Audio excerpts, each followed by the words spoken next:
Hello friends, आज मैं biological classification के कुछ क्वेश्चन लेके आई हूँ। चलो करते हैं।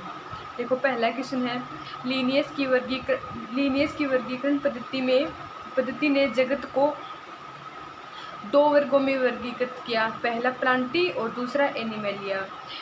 दूसरा क्वेश्चन है, इनमें से कौन से लक्षणों को आर.एच. व्हिटेकर ने 5 जगत वर्गीकरण प्रणाली में उपयोग किया। पहले तो 5 जगत कौन से थे ये बताती हूँ। देखो, पहला मोनेरा, दूसरा प्रोटिस्टा, तीसरा फंजाई, चौथा प्लांटी, पांचवा एनिमलिया हो गया।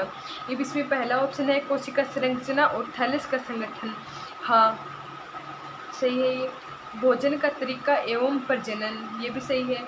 जातिवर्तीय संबंध, ये भी सही है। देखो, कोशिका संरचना है वो जटिल है और भोजन का तरीका जो है वो हर जगत में अलग अलग है।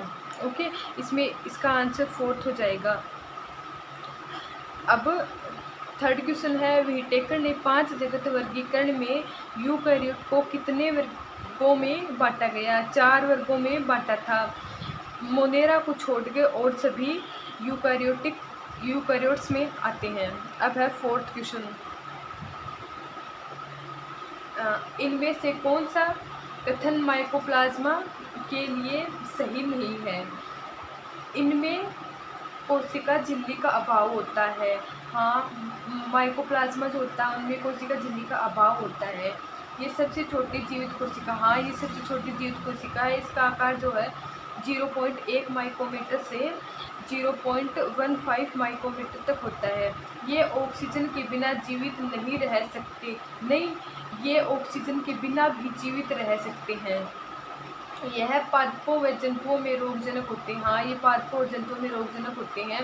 इसका आंसर 3rd हो जाएगा, क्योंकि माइकोप्लाज्मा है ये ऑक्सीजन के बिना भी जीवित रह सकता है। 5th क्वेश्चन है, इनमें से उस जोड़े को चुनिए जिसमें पादप या जंतु के बैक्टीरियल रोग निहित है। कोलरा व टाइफाइड है, हाँ ये बैक्टीरियल डिजीज़ है। सीटस कैंकर व क्राउन गोल, हाँ ये भी बैक्टीरियल डिजीज़ है। मलेरिया और डेंगू ये नहीं है। इसका आंसर 4th हो जाएगा। जो कोलरा और टाइफाइड है, जो कोलरा है ये विब्रियो कोलरे के कारण फैलता है। टाइफाइड है साल्मोनेला टाइफी के कारण फैलता है। और ये सीटस कैंकर और क्राउन गोल है, ये पादपों में रोग होता है। सीट्रस कैंकर जो होता है ये ज़ैंथोमोनास सिट्री के कारण फैलता है। जो क्राउन गोल है ये एग्रोबैक्टीरियम टुमिफिसेंस के कारण फैलता है। इसका आंसर 4th हो जाएगा। 6th क्वेश्चन है, आकार के आधार पर बैक्टीरिया को 4 वर्गों में बांटा गया है। दिए गए चित्रों का अध्ययन करके सही विकल्प चुनिए। देखो, पहला है ये हो जाएगा छड़ाकार हो जाएगा, और दूसरा है ये स्पाइरलाकार हो जाएगा, और 3rd है ये विब्रियो हो जाएगा, और 4th है ये गोलाकार हो जाएगा।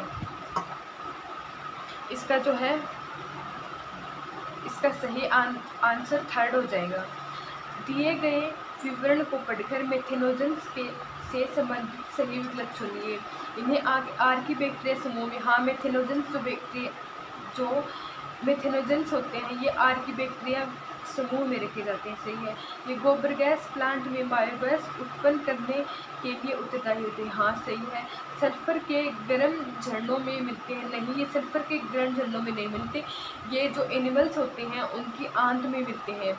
ये पूर्णतः अवायवीय होते हैं। हाँ, ये जो मेथेनोजेंस होते हैं ये पूर्णतः अवायवीय होते हैं। इसका आंसर कौन सा हो जाएगा? 3rd को छोड़ के ये 2nd आंसर हो जाएगा इसका। इवन 8th क्वेश्चन पे चलते हैं। दिया गया चित्र तंतुमय नील हरित शैवाल नोस्टॉक का है। इसमें ए व बी नामांकित भागों को पहचाने व सही विकल्प चुने। जो पहला ये ए है ये हेटरोसिस्ट है, और बी है ये जो है क्या बोलते हैं इसको म्यूसिलेजिनस हो जाएगा। इसका आंसर 1st हो जाएगा। अब चलते हैं 9th क्वेश्चन पे। निम्न में से कौन सा कथन एक प्रारूपिक बैक्टीरिया कोशिका के विषय में सही नहीं है?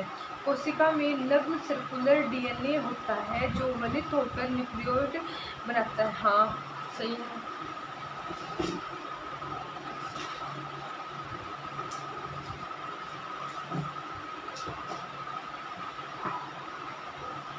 अब जो है कोशिका पेप्टिडोग्लाइकेन की कोशिका भित्ति एवं एक श्लेष्मी आच्छाद से घिरी होती है। जो प्रोकैरियोटिक जीव होते हैं उनकी जो कोशिका भित्ति होती है वो पेप्टिडोग्लाइकेन की बनी होती है, यानी बैक्टीरिया उसकी कोशिका भित्ति पेप्टिडोग्लाइकेन की बनी होती है। कोशिका में झिल्ली से आवृत सुविकसित कोशिका अंगक होते हैं? नहीं होते। इन कोशिकाओं में 17S प्रकार के राइबोसोम्स मिलते हैं। हाँ, सही है। जो प्रोकैरियोटिक होते हैं उनमें 17S प्रकार का राइबोसोम मिलता है, और जो यूकैरियोटिक होता है उनमें 80S प्रकार का राइबोसोम मिलता है। अब 10 नंबर क्वेश्चन है, जीवाणु में द्विखंडन प्रजनन की सबसे सामान्य विधि है? आंसर फर्स्ट हो जाएगा। ओके, आज हम इतना ही करते हैं और अगले वीडियो में